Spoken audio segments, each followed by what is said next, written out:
Hey, this is Jill Ciminillo with Pickup Truck Plus SUV Talk, and today we are in Plano, Texas at the Toyota headquarters. And right here is the Toyota Corolla Cross Hybrid. This is a 2023 model.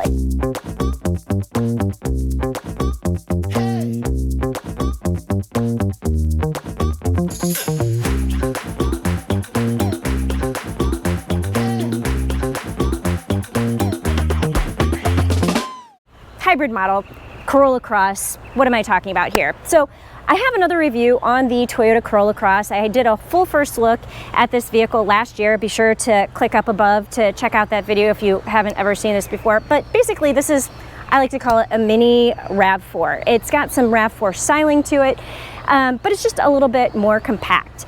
And it's a smaller crossover, seating for 5, plenty of cargo space, great for a city environment, and it's fairly fuel efficient, made even more fuel efficient by the hybrid powertrain. So what I think is really cool about this vehicle specifically is you're looking at 194 horsepower, 0 to 60 mile per hour time of about 8 seconds. Okay, not super exciting and sexy, that 8 seconds, but really good for a vehicle in the entry-level segment.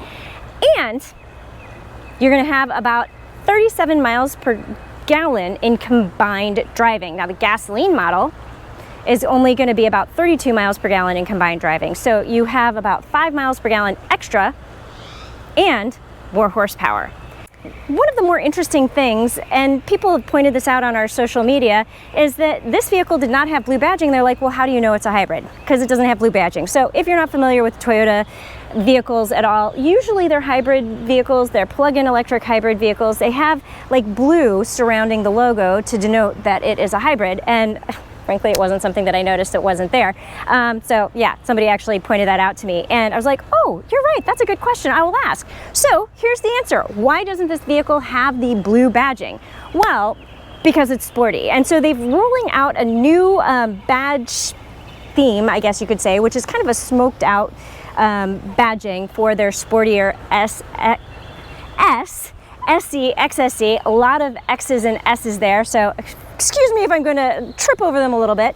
But so for the sportier versions of the hybrid models, no blue badging. You will, however, see some hybrid badging on the back of the vehicle, but that is just a little bit of a departure from the traditional Toyota design theory. Toyota has not announced the pricing on this vehicle, but what we do know is that it's going to come standard with all-wheel drive, and it will have an LE, XLE, S, SE, and XSE grade. So no pricing, but the current L starts at about $24,000 with the all-wheel drive. So I think you add $1,000 and you look at the base S trim, you're probably going to start around $25,000 and then level up from there. The top tier XLE trim for the gasoline model tops out around $28,000. So if we employ the same $1,000 strategy, all-wheel drive, $29,000. I think you will be able to get a really well-equipped model for under $30,000. Okay, so we've got standard all-wheel drive going on. We've got 194 horsepower. We have some really good styling. They are giving you a two-tone option. So this vehicle right here is boring white, but you do have some different color choices as well as two-tone paint, so you can have a black topper, and I think that is going to look really smart and attractive. Pretty on point with trends that are going on today. But let's take a look inside. The gasoline version of the Corolla Cross has the old Toyota multimedia interface technology, but the hybrid version is now going to get the upgraded multimedia interface. So we've seen this on the Lexus NX, the Toyota Tundra, the BZ4X. So we've seen this starting to roll out on other vehicles, and now it's here. You're gonna have a little bit of a smaller screen, but what you're gonna have is wireless Apple CarPlay, wireless Android Auto, and some USB-C charge ports. So all of that is really good. Plus, you've got the native voice commands that come with the updated technology. So this right here is an SE grade, so kind of mid-level sporty trim, but you've got the standard cloth seats. Leatherette seating surfaces are available with heated seats. And you can get this, I think, pretty well equipped. And again, 194 horsepower, 37 miles per gallon. I think that is a really interesting package. Let's just do a quick look at the second row and the cargo area, just so you have a good idea of what's going on. Okay, so let me clarify here. I'm about the size of your average 10-year-old. I'm about 5 feet tall. I weigh 95 pounds. So we're not talking about crazy legroom here, but this is not my driving position. This is probably the size of an average adult, and I still have a generous amount of legroom. I would say that's 6 to 8 inches there, and this is a padded surface, which means like if somebody's a little bit taller and they're sitting back here and their knees are pressing up against it, it's not going to be super uncomfortable. Granted, they're not going to want to sit here for a really long time, but not going to be a miserable experience.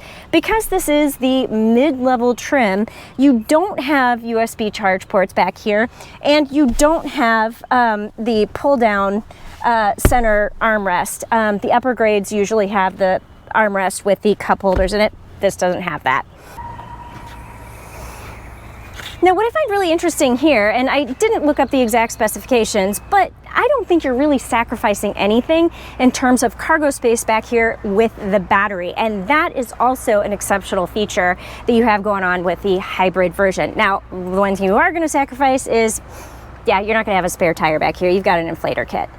But I'm like, it looks like you could actually fit a spare tire in here. No, you can't, because you've got the hybrid wiring under here. So pipe dream. But so you've got the inflator kit, you've got some really good cargo space back here, and you're going to have a mostly flat load floor if you drop these rear seats. So what this means is you're talking about a trip to IKEA, a trip to Home Depot, and you can load some longer things in here. And I think that's really nice for a young family or somebody who lives in the city who doesn't need or want anything big. You still have the cargo capacity, you still have the seating capacity back here, and you have a compact footprint in order to make it parkable in the streets or in your city garage. So overall, looking at the Toyota Corolla Cross Hybrid, I think we have a really exceptional package. It'll come in under $30,000, and it's going to look attractive. You've got some nice options and features, so you can get this really well equipped and have some great horsepower and fuel economy to boot. So, all right, thank you for watching. Be sure to check out our other videos on the Toyota Corolla Cross, and check us out on the web where we will have more information at pickuptrucktalk.com. Thanks for watching, and I will see you down the road.